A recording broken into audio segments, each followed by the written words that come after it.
buenos días. Esta mañana voy a exponer brevemente el caso de Marbury vs. Madison, que resolvió el Tribunal Supremo de Estados Unidos en 1803, porque constituye una jurisprudencia que marca un hito importante en la formación de un Estado democrático constitucional, que es asegurar el principio y control del poder, ¿no? Hamilton decía en los papeles federalistas, ¿no?, que los hombres no somos ángeles, en consecuencia necesitamos siempre mecanismos de control adicional a los que existen. Y en esa medida el control judicial que se va consagrando en los Estados Unidos de manera progresiva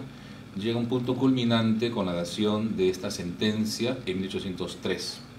Pero para entender adecuadamente esta sentencia, yo creo que también hay que reconocer que la jurisprudencia de los Estados Unidos hunde sus raíces más profundas en el derecho británico, del cual era una colonia. Y precisamente en la vieja Inglaterra, en la baja Edad Media, existía todo un debate en torno a las tesis de Bracton en relación a la jurisdicción y al governaculum, ¿no? Esto significaba de que el poder de decisión del derecho, en un caso, iba dado por la autoridad gubernamental ejecutiva, estatutariamente, y por otro lado, la búsqueda que tenían los jueces de ser los voceros del derecho común o del common law, y en esa medida declarar el derecho en un sentido no únicamente individual, ¿no? Esa tensión entre el derecho y la política toca un lugar muy importante en la formación del Estado moderno. En 1610, cuando en el caso del doctor Bonham, que era un médico de Oxford, que quería ejercer la medicina en Londres, pero se encontraba estatuido que había una limitación, y es que los médicos solamente que estaban graduados en Oxford podían trabajar en Oxford. De modo tal que el Real Colegio Médico de Londres dispone su prohibición, y ante el incumplimiento lo multa, y ante la falta de pago de multa lo detiene. Eran unas corporaciones medievales que tenían todas esas potestades soberanas, ¿no?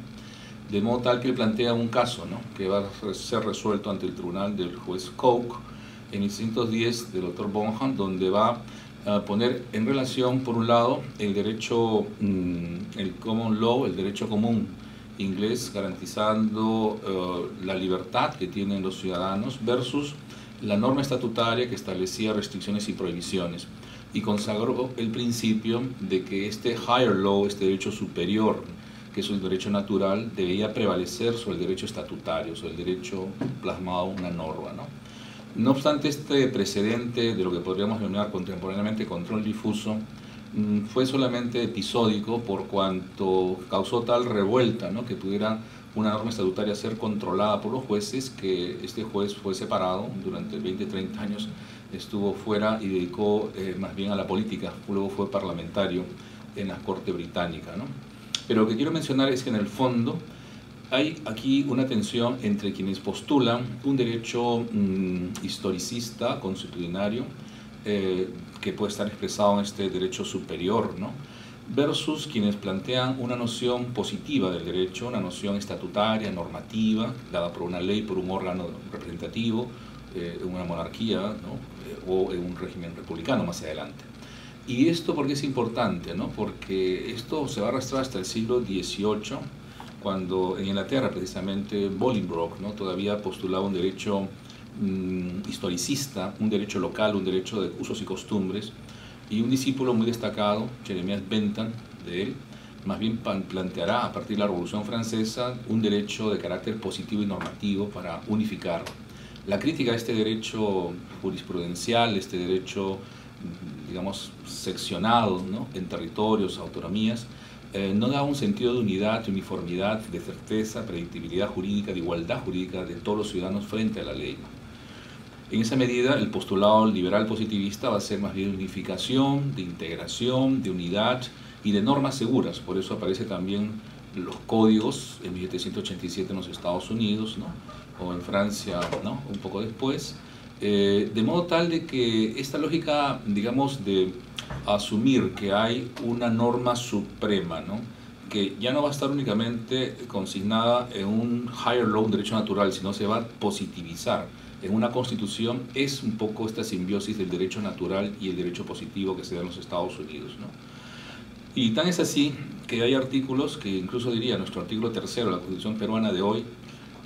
tiene herencias en esa formulación justnaturalista y positivista, porque en ella se reconoce que los derechos reconocidos en este capítulo no se agotan, sino que se reconocen los derechos que puedan emanar de la dignidad del hombre, de la soberanía del pueblo o de otro principio justnatural, ¿no? Y eso es una herencia de la Constitución norteamericana que le hemos traído a través de Argentina hace muchos años, ¿no? Entonces, llegar al caso del sistema norteamericano con una constitución escrita, con un tribunal encargado de controlar los excesos del poder, sucede que en la formación de los Estados Unidos se produce un cambio de gobierno, ¿no? En el conflicto político que existía en ese momento entre el saliente presidente Adams, federalista, y el entrante Jefferson, republicano o antifederalista, debido por un lado a que Adams, antes de traspasar el mando presidencial, ante el desistimiento de John Jay, ¿no?, nominó a su secretario de Estado Marshall como presidente del Tribunal Supremo de los Estados Unidos, puesto que ocuparía, dicho sea de paso, de 1801 a 1835. Pero antes de terminar el mandato, precisamente, lo que hicieron el gobierno federal es aprobar algunas leyes creando circuitos judiciales en el Distrito de Columbia, ¿no?, donde empezaron a nominar jueces, ¿no?, precisamente jueces afines al federalismo, ¿no? Entonces, y simultáneamente Marshall asumió el nuevo cargo y continuó despachando como secretario de Estado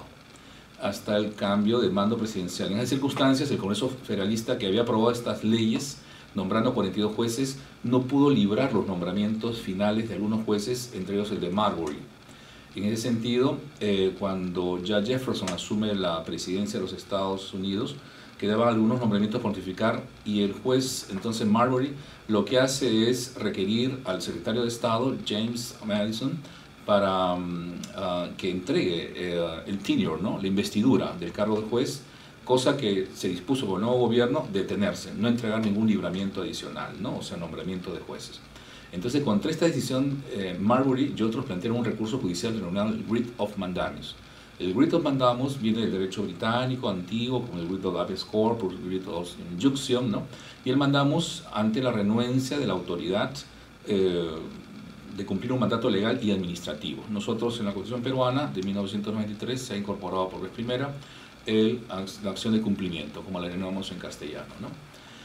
En esa medida, en 1802, la nueva mayoría republicana en el Congreso derogó las leyes de las Cortes Circuito, terminando así con todos los puestos creados en las postrimerías del gobierno de Adams, y suspendió el periodo de sesiones del Tribunal Supremo por 14 meses, ¿no? El Tribunal Supremo de la Corte Suprema suspendida 14 meses, ¿no? Ahora, reabierto el periodo de sesiones del Tribunal Supremo, el juez Marshall, no obstante, el interés personal que tenía en esta causa no se inhibió, sino que usó la confrontación para plantear la teoría de la supremacía constitucional, ¿no? Y esta teoría de la supremacía constitucional entonces nos encuentra otra vez con estos fundamentos de que hay un higher law, un derecho supremo pero expresado en la Constitución, versus a las normas estatutarias que aprueba un Congreso, pero que no pueden ser contrarias a la Constitución. Entonces, literalmente, que es importante, ¿no?, repetirlo, dice, la Constitución, dice Marshall, es una norma suprema, inmodificable por normas ordinarias, o su nivel es el de una norma legal legislativa y, como otras leyes, es modificable cuando la legislatura se complazca de alterarla. Si la primera parte de esta alternativa es verdad, entonces una ley de legislativo contraria a la Constitución no es derecho.